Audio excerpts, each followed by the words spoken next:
In the world of veteran sports, a whole lifetime of dedication can just vanish with a single decision. That's really the heart of a conflict that's unfolding right now, where a huge global governing body is being accused of silencing the very athletes who built the sport from the ground up. This isn't just about some rulebook.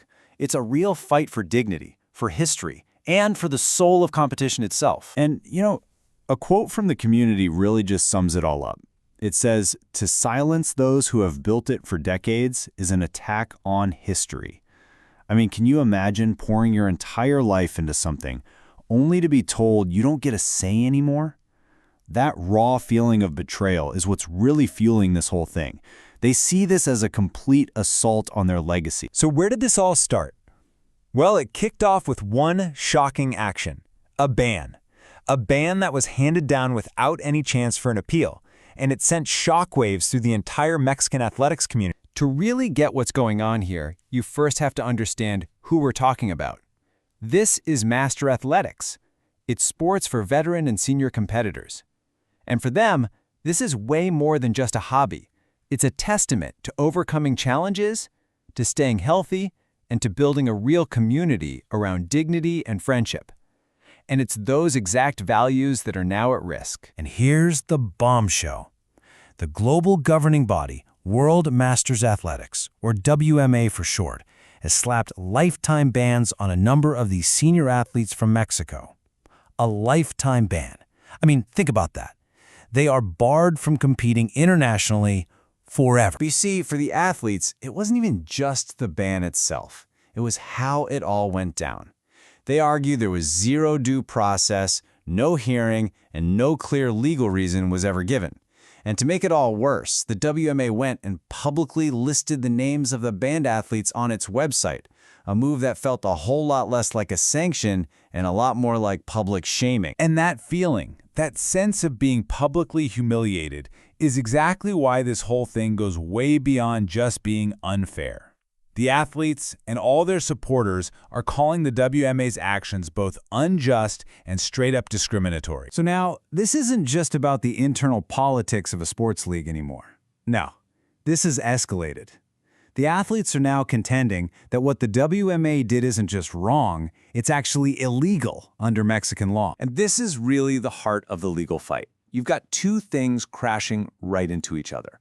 On one hand, you have the WADA's lifetime ban just dropped on athletes with no due process. And on the other, you have Mexico's general law of sport, which explicitly guarantees that sport has to be free and inclusive for everyone, especially seniors. These two positions are in total opposition. All right, so just when you think this whole situation couldn't get any more tense, well, a new twist comes in that adds this layer of, frankly, incredible irony to the whole conflict. A major contradiction playing out right on Mexico's own soil. So get this, the very same organization, World Masters Athletics, is planning to host its big North and Central American and Caribbean Championship right in Mexico City. They are bringing their event to the very country whose laws they're being accused of breaking and whose athletes they've just banned. The nerve. And the irony? It just keeps digging deeper. Because the place they chose, the Mexican Olympic Committee, a public institution that's supposed to represent the highest ideals of sport. The community is pointing out this jarring contrast. The venue stands for inclusion and fair play, while the organizers of the event are being accused of exclusion and unjust bans. It's a total conflict of values happening at the very venue itself. And on top of all this ethical outrage, there's a really practical financial issue here, the cost. Athletes are looking at a $45 fee just to register, and if they want to compete in 3 events, that's $80.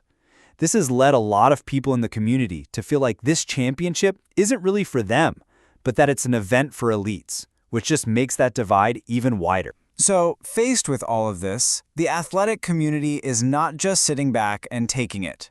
Nope, they're organizing a response, one they're calling peaceful but firm, and they've laid out some very clear demands. Their plan is basically a 4-pronged approach. First, and this is the big one, immediately reinstate all the banned Mexican athletes.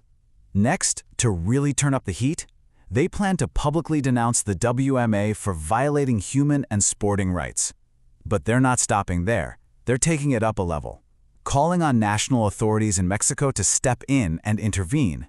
And finally, their goal is to stop any national resources from being used to support an event they see as exclusionary and just fundamentally against everything sports should be about. So when you take a step back from all the details, what's really at stake here? This isn't just about one event or a few athletes.